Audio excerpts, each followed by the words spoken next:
Hi, I'm Adeline White, I'm Maddie Gunter. and we are dietetic students at USU. And today we're going to be demonstrating how to make a wonderful dish called lo mein. So lo mein is a noodle-based dish, and it originated in China. They've been using noodles for over 2,000 years, and they never cut up their noodles because it represents longevity of life. So today we are not going to cut up our noodles or break them up at all, but we are going to use our beloved ramen noodles. So we're going to make this lo mein out of ramen noodles. We're going to make it a little bit healthier than your original ramen noodles and a little bit fancier. So we're going to use a lot of different vegetables, and we're going to actually cut out this chicken flavoring packet. We don't need it. We're going to use better flavoring, and this has a lot of sodium, so that helps cut out a lot of the sodium. So we've already got our water boiling. We're just going to follow the instructions on the back of the ramen noodle packet. Maddie's going to go ahead and put our 2 packets of ramen in the boiling water, and we're going to let them cook in there for a minute. And then after we do that, we're going to start preparing to think about our protein that we're going to use for the noodles. Okay, so there are a lot of different types of lo mein, and this dish is great because it can serve a lot of people. So if you're vegetarian, you can just make it with veggies, but if you want a little bit more substance, you can add in some meat. So we're going to show you how to do chicken and egg, but you could also do beef or pork, fish or shrimp, whatever type of meat you like. So for chicken and egg that we're going to show you today, we've already diced up some chicken over there.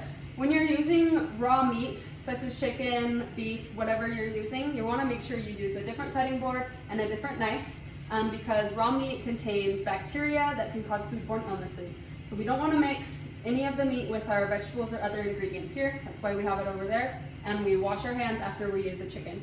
I'm going to show you here how to just crack an egg. I'm going to crack it on a flat surface, and that helps not get any eggshells into it. We're going to be using 2 eggs, and then we're just going to go ahead and scramble the eggs up, and we can add it to our dish later. So I'll whisk it with a fork right here, and then put it on the stove top to scramble it. So we've already prepared that. Today we just scrambled the egg and we cooked the chicken in a pan with oil. So we'll add that to our extractor. Okay, so the next step is that we're going to be adding sesame oil to our pan and some green onions. All right, so sesame oil is the preferred oil for this dish. It's got a nice rich and nutty flavor. You can substitute it with other oils such as coconut oil, canola oil, avocado oil, but really sesame oil gives it that flavor, and we want to use that. We're going to add the sesame oil, and then we're going to add our green onions first. So the recipe calls for 3 green onions. We've already cut up 2 here, but I'm going to show you how to cut up this last one. So the first thing that you want to do when you're cutting a green onion is cut off this end that's kind of gross, but trying to leave as much white as you can because it has the most flavor. I'm also only going to cut up about 3/4 of the way because the top of the green onion is flimsy and it doesn't have very much flavor. So I'm going to start with the tip of my knife on the board. This just helps you cut more efficiently, and it also helps so that your knife isn't so dull. So I'm going to cut this really quick, and we'll add it in with the rest that has already been cut. Awesome. Okay.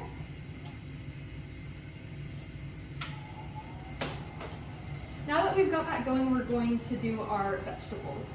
So we've chosen 3 vegetables today because it calls for 3 cups. So we're doing a cup of carrots, a cup of mushrooms, and then we're going to do a cup of bok choy. You can do any type of vegetables you like, so you could do peppers or zucchini, onions, whatever your taste preference is. And you can also use up leftover vegetables that are about to go bad or vegetables that you may have in the freezer. So we're going to add in these 2. And then Adeline is going to cut our bok choy. So bok choy is a Chinese cabbage, and it goes great in Asian dishes like stir fry or fried rice because it has a great flavor profile. It's not too strong, but it also has a little bit of a kick to it.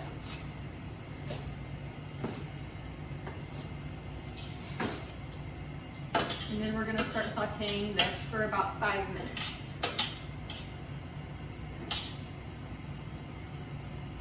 So while our vegetables are sauteing, it looks like our noodles are done. So we'll strain the noodles and then start explaining how to make our sauce. I'm gonna start explaining. So we're gonna be using soy sauce, low sodium soy sauce as the base for our sauce. We have 2 tablespoons of that. The recipe calls for a tablespoon of dark soy sauce and a tablespoon of light soy sauce. That gives it a little bit more of like the dark and light flavor profile, but it's kind of hard to find also, so we're gonna just use low sodium soy sauce today. And then we've got our sesame oil, 1 teaspoon of that, and 1 teaspoon of sugar. And we're gonna put the lid on top of the jar and shake it up. And this sauce is so easy because you don't even need to stir it, but if you don't have a jar, you could put it in a bowl and stir it with a whisk. I'm just going to move these veggies around so that they're all getting exposed to the heat. After that, we're gonna add in rice wine vinegar. This just helps deglaze the pan so that the bits of veggies that have been browned and are sticking will come off and it can mix together. Rice wine vinegar has other substitutes like apple cider vinegar or white vinegar, but it just won't have the same flavor profile. So you can make that substitute if you would like. After that, we're going to add in the sauce that we just shook up and our noodles.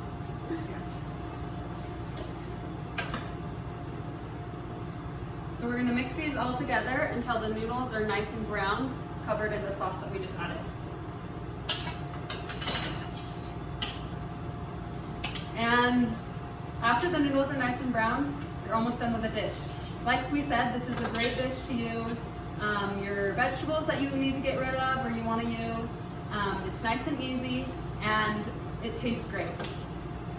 So once the noodles are brown, then we'll add our chicken, eggs, or whatever meat we decided to add.